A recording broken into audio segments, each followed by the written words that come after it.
Hello and welcome back to the weekly album spotlight, where today I will be talking about everyone's favorite possibly gay Christian singer-songwriter, Sufjan Stevens.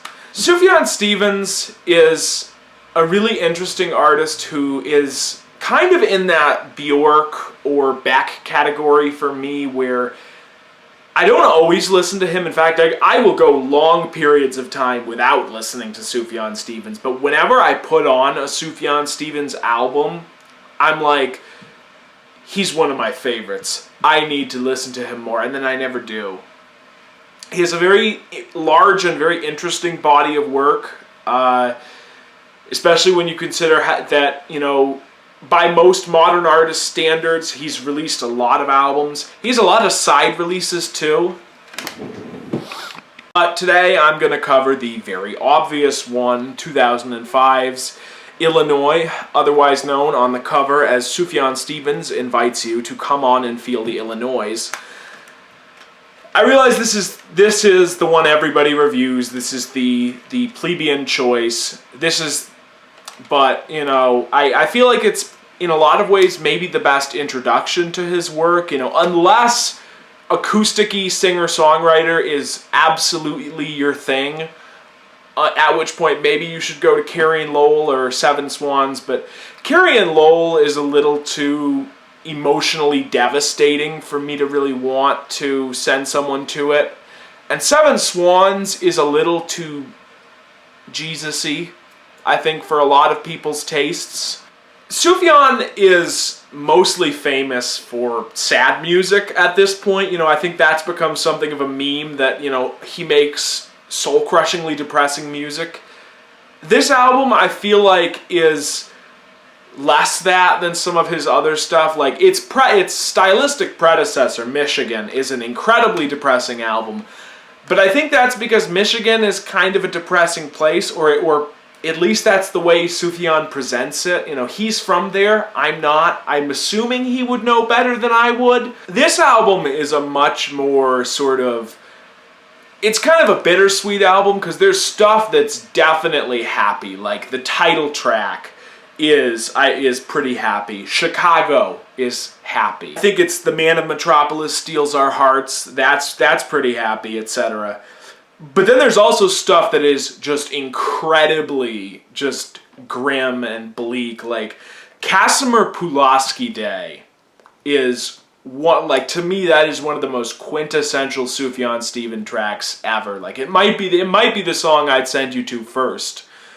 It's this acoustic-y track about a friend of his who died of cancer and the holiday that they celebrate in Illinois, I guess. And there's this really, really beautiful lyrical moment towards the end of the song where it's this gorgeous imagery. And I'm just gonna play a little bit of the clip for you here. In the morning when you finally go and the nurse runs in with her head hung low and the cardinal hits the window. And that's always struck me. Something I love about this album that I also love about Michigan, and to a lesser extent The Age of Odds, is how big sounding it is. There's so much happening on most of these songs. There's orchestras, there's bass and guitar, and lots of little cool instruments. Like there's like chimes and marimbas and things like that. And there's even some of these songs will start to give me 70s prog vibes. Like the title track has this little breakdown in the middle of it where you get this, I think it's an organ solo, but for some reason it reminds me of some Caravan. I don't know, and for that track I always associate with driving around Worcester when I was in college, which is kind of an interesting association to have with that, but I don't know. Like I said, there is a fair share of dark songs. There are songs about stepmothers, runaway slaves. There's a track about John Wayne Gacy on here that I think is one of the best songs on the album, and it's Probably one of the better songs I've heard about a serial killer, because it's just a very depressing, matter-of-fact look at the situation, and I don't know. It has a very interesting progression, and I always find it really catchy. I don't know. Another thing I absolutely love about this album, and this goes for like early Sufjan Stevens in general, you know, is the song titles. Like, the first track on the album is called Concerning the UFO Sighting Near Highland, Illinois. And then another one is Decatur, or A Round of Applause for Your Stepmother. And then the last track on the album is this really cool instrumental, and it's called Out of Egypt into the Great Laugh of Mankind, and I Shake the Dirt from My Sandals as I Run. I just love these song titles because they're so florid and they're so interesting, and they make you want to listen to the songs. And that's something I've always loved, is when you make weird song titles, because that's just great. I feel like Sufjan got a little kind of less wacky as he went on, and I feel like this, at least I can't tell, you know, it's hard to say, you know, his next album, which I would imagine will probably come out some point in the next year, because that's how Sufjan tends to do it, is, you know, 4 to 5 year waits between his albums. I would say this is about halfway through the evolution from really wacky Sufjan to relatively serious Sufjan. Like, you listen to his first 2 albums. Those 2 albums are pretty wacky. Like, maybe not so much Enjoy Your Rabbit. You know, Enjoy Your Rabbit is just a folk artist does an electronica album, and I like it a lot, but I get why people wouldn't like it. And but A Sun Came has a lot of, like, you know, there's some cool world beat stuff. But then there's tracks like Super Sexy Woman, which remind me of like something Ween would do. Like, that track in particular is like a less vulgar version of Ween. And I would highly recommend you listen to that track if you like Ween, because it's one of those, oh, so he did this, huh, kind of tracks, but I'm getting off topic. My one big critique about the album, which I think is fantastic on the whole, I don't quite think it's his best album, because I like Michigan a little more than this. I think I like Carrie and Lowell a little more than this. And depending on the day, I might even like Seven Swans more than this.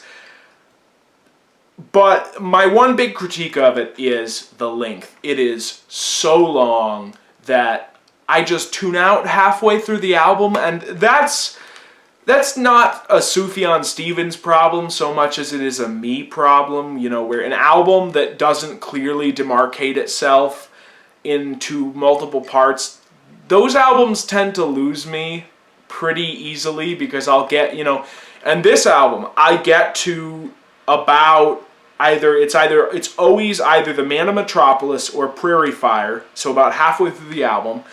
And then I'll just be like, I could be listening to something else now. And then I'll turn it off and go listen to something else. And that's a problem I have always had with this album. And to a lesser extent with Michigan. Michigan, I think, holds my attention better, but it has less big, wonderful songs. Also, I do think it's funny that Sufjan really, really liked that dun dun dun dun dun dun dun dun dun dun dun dun dun, that progression. So yeah, I cannot recommend Illinois highly enough, and Sufjan Stevens highly enough. He's a fantastic artist. One of the several cases where the 2000s hipster press hyped up an artist, and it was absolutely well-deserved. I mean, I don't know how they feel about him now, you know, but he was beloved by Pitchfork back in the day. You know, I think Carrie and Lowell was like their number 2 album of the year or something. I mean, I don't know what I'll give you, I don't know what modern 2019 gives a Taylor Swift album a 9, Pitchfork would think about them. And if you'll allow me to go off topic for a moment, watching the music is only real music if it's made by 4 white men with beards in a cabin in Washington, Pitchfork, evolve into the Cardi B's album is the #1 hip-hop release of 2019, Slay Queen, Pitchfork, is one of the most jarring things I have ever experienced in my life. It's not even that I disagree with that change, you know. I haven't heard Cardi B's album. For all I know, she could have the best hip-hop album of last year. I'm not bashing that. It's just that for a magazine to go from one position to the other in the span of like 8 years is just, it feels so disingenuous to me, and I can't help but kind of give them the side eye for that, if you know what I'm saying. Anyway, that's enough talk about that. So, highly recommend Sufjan Stevens. He makes some fantastic music. Check him out.